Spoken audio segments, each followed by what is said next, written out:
little kid, but Yeah. it's all right. I can Easter egg hunt now, though. What's the dream ending to your career here, Will? Definitely make a push farther than I ever have in the NCAA tournament, and definitely just make it a good year that I can remember for the rest of my life, pretty much. All right, Big Will Foster, an interesting character. Coach, what's he got to do to have an impact this year? How do you see Will fitting in his senior campaign? Well, you know, we've always been blessed here in one way or another. It seems like it all kind of comes together their senior year. We've had a lot of guys that just maybe had some minimal minutes or minimal moments prior to their senior year, and then it just all came together their senior year. So, you know, for Will to help this team and really have a great senior year, first of all, he's got to come out with great energy and effort all the time and just feel good about bringing that to the club. I think he can really help us on the glass. He's a good rebounder, primarily because of his size. He's a very good defender.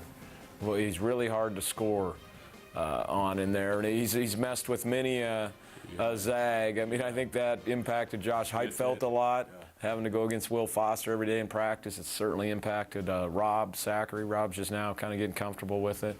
I mean, he's an entity of his own right inside. You don't just see many 7'5" guys that are that long. He can move well. His free throw's gotten a lot better. So, I mean, if he can just come in and spell Rob and make positive plays defensively and rebounding and not get too hung up on the offensive end, he can really help us this year. It's the Mark Few Show. When we come back, we'll wrap it up by talking about the upcoming game with Michigan State. We'll be right back. When the ring makes way for the cage. And welcome back to the Mark Few Show. Okay, Coach, the season really gets rolling now. Michigan State Tuesday. Preseason, one of the best teams in the country. You feel that your guys are ready for this challenge? I mean, this is an awful lot to take on for a young team. I mean, ideally, you don't want to take probably the most inexperienced team you've had here in 11 years on the second game of the year to East Lansing to play, you know, a team that almost returns everybody from the national championship game. But you know, I think it's important we just look at it as an opportunity. We got to go out there and compete like all the teams in the past have done and try to see if we can take advantage of a great opportunity. They're picked, I mean, I think they expect to get to the national championship game again this year. And so it's going to be a huge challenge, especially on the road. This isn't in a neutral site or anything. This is in the Breslin Center. But again, that's kind of the complexities of scheduling that we can talk about in another show. But I mean, it's just, you can't turn that down. Well, they'll come back to the kennel here, not next year, but the following year.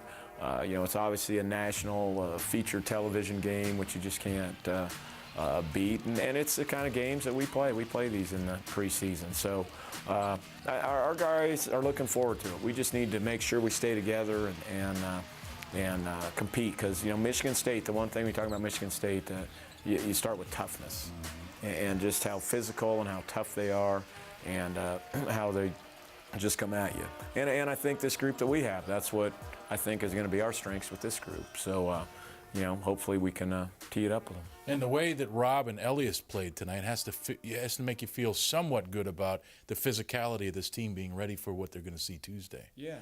They were very physical. Yeah. They've done a great job. They did a nice job against Texas in the scrimmage. You know, I think I'm looking forward to it. I think our guys are going to be up to the task, and again, you know, kind of try to get back there and just compete. I think if we can compete with those guys, that'll be a great sign for the future.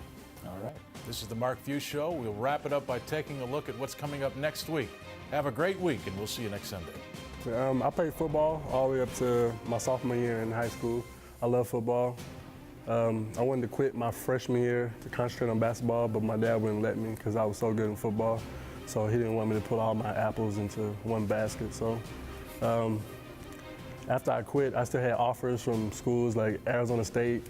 Used to call my basketball coach trying to get me to play football. They actually offered me a scholarship when I stopped playing after my sophomore year. And then junior year, the offensive coordinator from Florida called my high school football coach and tried to get me to come back and play some football.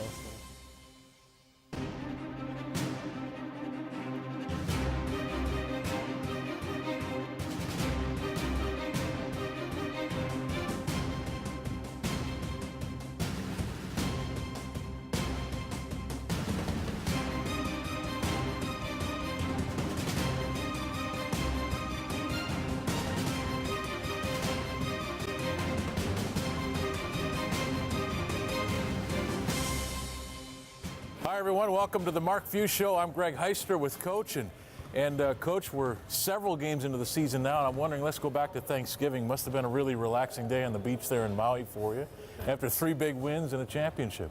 No doubt about it. I mean, it was a great week of basketball for us. We saw a bunch of different styles. We were thrust into a bunch of different situations with what our opponents were doing, and a lot of situations with some adversity as far as being down early in games or being down late in games. And our guys just responded the way you want your guys to respond. They hung with it, didn't panic. And we won those games in a lot of different ways. We won the Wisconsin game with a very efficient offense. We won the Colorado game basically by just sticking with the plan and not panicking. And then we won the Cincinnati game with just a hard-nosed approach and a tough, physical play on the glass that kind of ended up winning it for us. And I think the wild thing about this team right now is that wasn't Blake Stepp's senior-laden team that did that, or Jeremy Pargo's senior-laden team that did that. This is a really young team. They got punched in the mouth and came back against Cincinnati, down by 15 against Wisconsin. You have to feel great about the youth and where this character is on this team. Yeah, again, I mean, based on the things we saw at Michigan State, I think we showed a lot of character there. But I think we showed even more character here. I mean, trailing in those basketball games and having to win them in a variety of different ways, is a great sign. That being said, it's November, so we all have to take that into account, and as a team to celebrate everything we have to be thankful for. Sometimes you get caught up in these seasons and the grind and the practices and the films, and you're always trying to pick out the negative things to get your guys to work on. I mean, I as a coach have everything in the world to be thankful for with my family and friends, and being able to coach here, and these players do too. To play Division I basketball, at this school in this city is something they should be very thankful for. And Matt Bolden and Stephen Gray got it going over there, Coach. And I know when you started building this team 2 or 3 years ago, you envisioned that time when it would be Bolden and Gray, and they seem to be now getting in their rhythm. Yeah, they did. I mean, to be named all-tournament and have their names up there with all the great players, I mean, when you look at that banner, and I mean, almost everybody's in the NBA, it seems like, that was on that banner. Is something that they'll have for the rest of their lives, and there wasn't any doubt that they both deserved it. And I applaud the Maui people for naming both of them, because they both were so valuable to us during the whole week. All right, this is the Mark Few Show. We'll take a timeout. When we come back, we'll take another look back at the decade of excellence.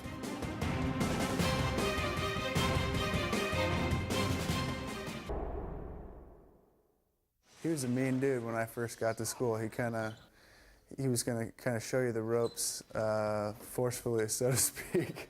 I mean, couldn't have asked for a better mentor in that regard. I mean, he was a no apologies guy. Casey was just a flat-out stud. I mean, he was just a tough guy, and he backed it up. Off the charts athletic, but tough and rugged and mean. And he also had no apology for the damage he did in a game against New Mexico. The damage to the backboard, that is. They said they've never had one break before or since, that particular company.